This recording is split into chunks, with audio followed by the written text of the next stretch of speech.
Good afternoon on what is a warm, bright and breezy day. It is Monday the 9th of September and I'm in the reading Nook with a nice hot cup of tea and a box to continue unboxing. What I've got in here is a copy of Paris 44, The Shame and the Glory by Patrick Bishop. Paris, the two syllables conjured a world of endless possibilities where fantasies of romance and fulfillment could come true.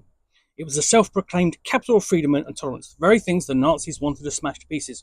When Paris fell, it was as if a great beacon had been extinguished. When it rose again, the light blazed out once more, and the struggle against the forces of darkness seemed as good as won. So when the Germans marched in and the lamps went out in the City of Light, the millions who loved Paris mourned. Liberation, 4 years later, triggered an explosion of joy and relief. It was a party of the century, and everybody who was anybody was there. General de Gaulle seized the moment to create an instant legend the world would take, that would take its place alongside the great moments in French history. After years of oppression and humiliation, Parisians had risen to reclaim their city and drive out the forces of darkness. And so the story went. This fresh new account of the liberation, packed with revelation, tells the story of those heady days of suspense, danger, exhilaration, and vengeance through the eyes of a range of participants, reflecting all sides of the conflict: Americans, French, and German, resistors and collaborators. Among them are famous names such as Ernest Hemingway, J.D. Salinger, and Pablo Picasso, but also some fascinating unknowns, including a medic turned resistance gunwoman, an androgynous Hungarian sculptor, and a French blue stocking who quietly set about saving the nation's art treasures from the Nazi looters. Paris 44 looks at the mythology to tell behind the mythology to tell the story of the liberation and expose the conflicts and contradictions of France under the occupation, the shame as well as the glory. This gripping wartime narrative will enthrall anyone who has a place for Paris in their hearts. So it's interesting that as we essentially are in a year essentially that is 80th anniversary, for example, of D-Day, of a signature year, or an important landmark year during World War II. We get a sort of number of books that deal with particular events in the course of that year. So, of course, for D-Day, we have had numerous books for covering D-Day itself. But then we also have this, which is a book about the liberation of Paris.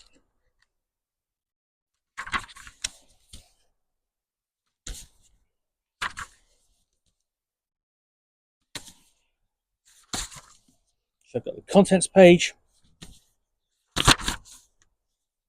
list of illustrations, and the plate section. So there's photographs to come, and a section on maps of Paris, including central Paris in 1944, and of northern France, and the area around Paris. Before we get into the introduction,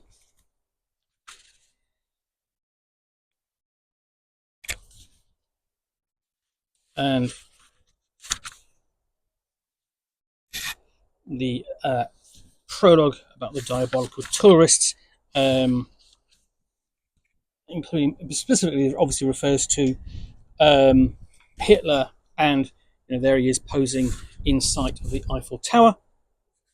And the first chapter is City of Light, City of Darkness, City of Light, and there we have essentially the contrast that came with the Nazi occupation. And we have essentially, we're introduced here to the cast that we're going to be following throughout the book. And there we have a discussion of the exodus of people from Paris fleeing before the invasion, to no avail, because this was not the First World War, and the German invasion could not be stopped, or at least could not be held at what became the Great Western Front. And here we have one of the more, I mean, obviously one of the despicable images, basically women wearing the Jewish Star of David, being forced to wear the star under German occupation, and the effects of wartime and the hunger came about. So here we have Paris under Nazi occupation with the flags flying, and the face of Vichy France and Marshal Pétain.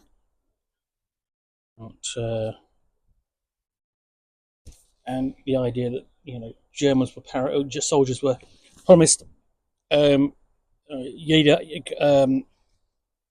einmal in Paris. Everyone gets to see Paris once.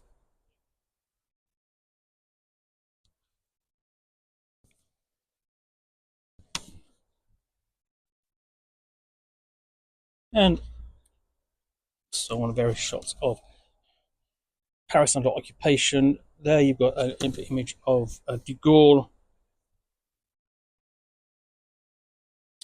and again Paris under occupation. This is going towards liberation.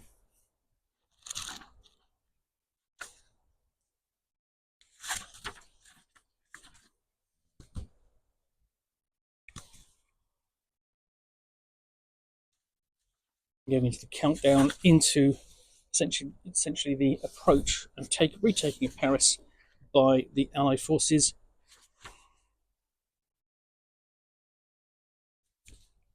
And got the Parisians at rest. And here we have essentially the Allied forces entering Paris.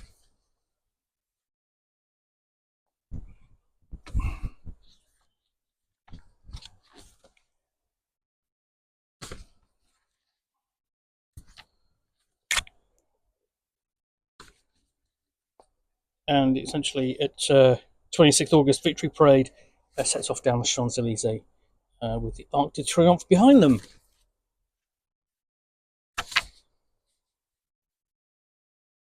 And then you have essentially poster celebrating the event and making it mythic.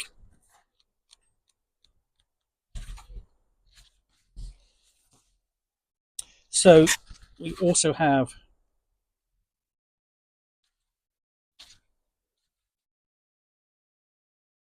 back of the book epilogue: Ghosts of Paris, the marks left by the occupation, and notes on sources.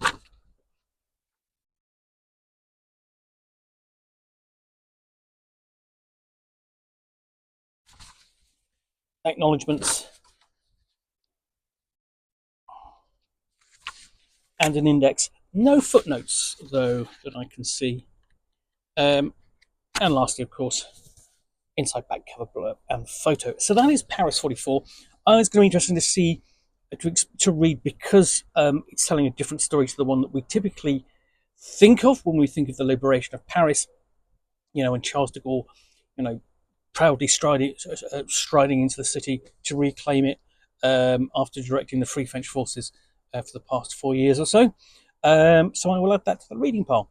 I do hope you enjoyed this unboxing in the Nook. If you did, then please do click on the like button down below. And of course, if you've got any comments or feedback, I do appreciate you taking the time to post those. And lastly, if you want to be alerted to get more unboxings of the Nook, where you will see me out here with a box containing a book or game or role-playing supplement, in this case a history book, which I will unbox and chat about to the best extent of my knowledge for roughly 10 minutes or so, all of course accompanied by a nice little cup of tea,